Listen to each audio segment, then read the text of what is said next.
The vast majority of autistic people have a common negative experience. We have not had, for a good portion of our lifespans, the self understanding or the freedom to be ourselves. That needs to change.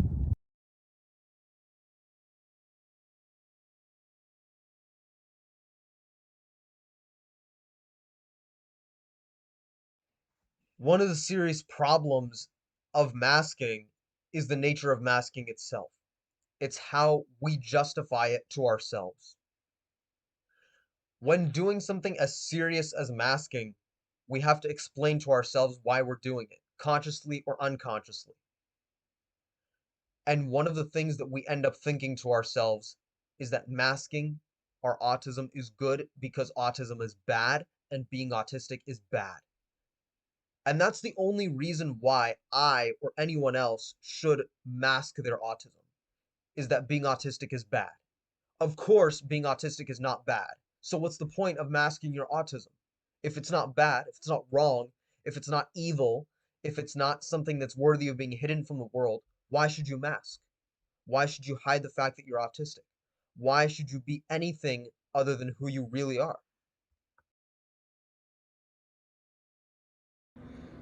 This talk of pathologizing autism and describing autistic people's existence as pathological makes it harder for autistic people to accept ourselves. For many years, I refused to accept who I was, or I hid who I was, because I knew or thought at some level that my behaviors and my traits were somehow connected to autism. Autism is frequently talked about as a disease or a disorder, something that is wrong, something that needs to be cured, treated, corrected, or fixed. And even if it's not autism itself, then certainly autistic behavior and autistic traits. Why? I'm not sure, but it doesn't help autistic people. It only makes autistic people hate ourselves. An important thing to realize about masking is that masking is not a choice. No one chooses to hide who they are. No one chooses to think such negative and hateful things about themselves that they would hide their natural state of being as a state of being itself. No one does this on their own. It's not natural human behavior to do that. Where is this coming from? One asks, intelligently so.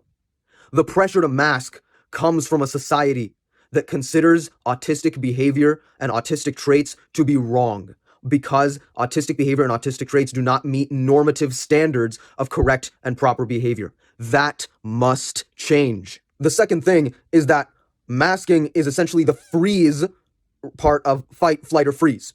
When a person is so scared of how people will respond to their natural self, in such a state of fear that they hide who they naturally are. Well, that says something very sickening and very scary about the world that surrounds autistic people. Ableism is everywhere for autistic people. When we autistics don't have self-acceptance, self-understanding, or access to our identity, internalized ableism takes root. It takes the form of A, overcompensation by masking, B, self-blame and self-indictment for autistic traits, and C, misattribution of autistic traits to other variables, since we don't even know that we're autistic in that case. But then an explanation is given. The explanation for why we are the way we are is that we are autistic. However, in the dominant social, cultural, and medical paradigm of today, autism is pathologized. Autism is seen as a problem. The explanation for our problems is framed as a problem. That only makes things worse.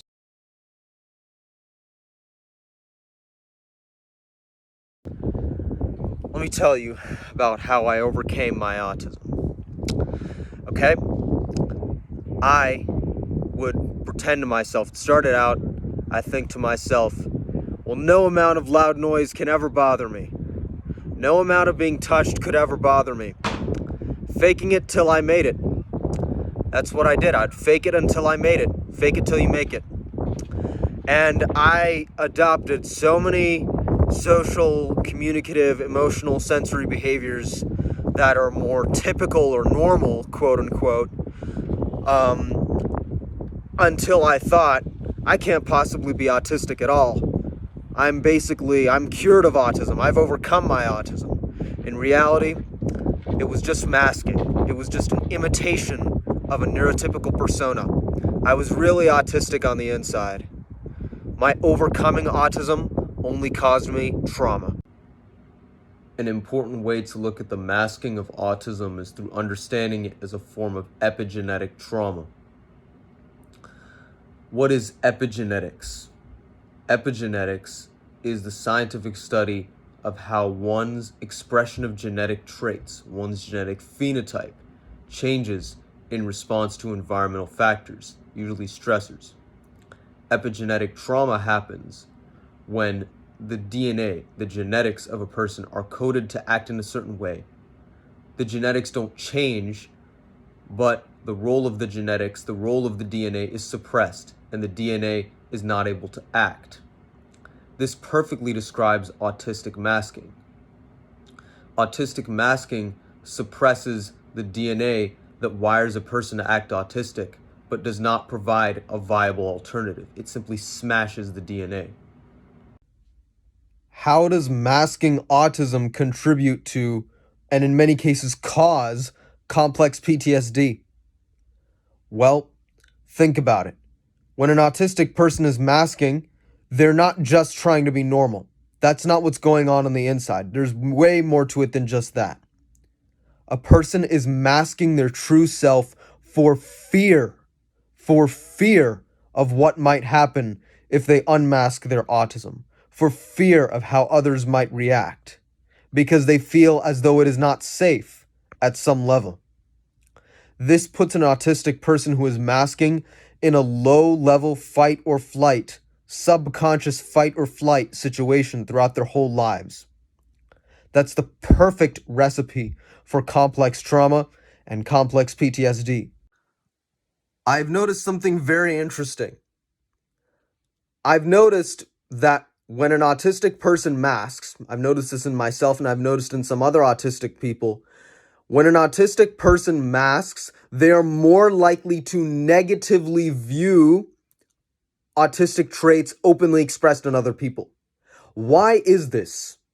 This is because if an autistic person is masking, a huge root core of an autistic person's mask is negatively viewing and negatively thinking about autism as a concept and one's autistic traits expressed in oneself. After all, if one did not negatively view one's autistic traits, one probably wouldn't mask. Therefore, it is projecting that internalized negativity onto other autistic people. This is how disastrous masking one's autism is.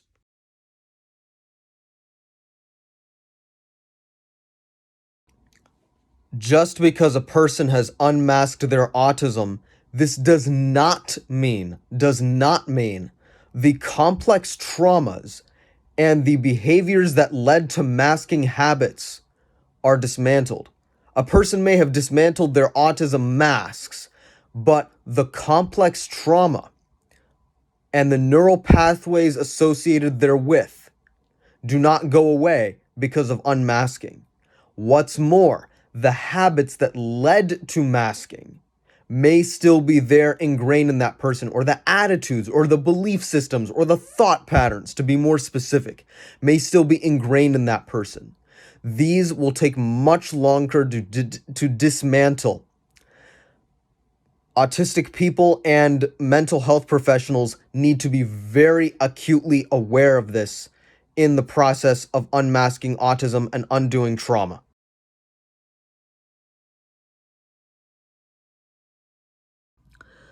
Masking autism has a huge number of negative effects, which are long-term, but all of which are preventable if we prevent masking itself. Among these negative effects include low self-esteem, fatigue, depression, reduced ability to communicate effectively, codependent relationships, whether those are romantic relationships or non-romantic relationships, being taken advantage of, pervasive feelings of powerlessness and inferiority, feeling as though one is bad, feeling as though being oneself is wrong, feeling unfulfilled, empty, or feeling as though life is meaningless, dependence on drugs and or alcohol, and death by suicide.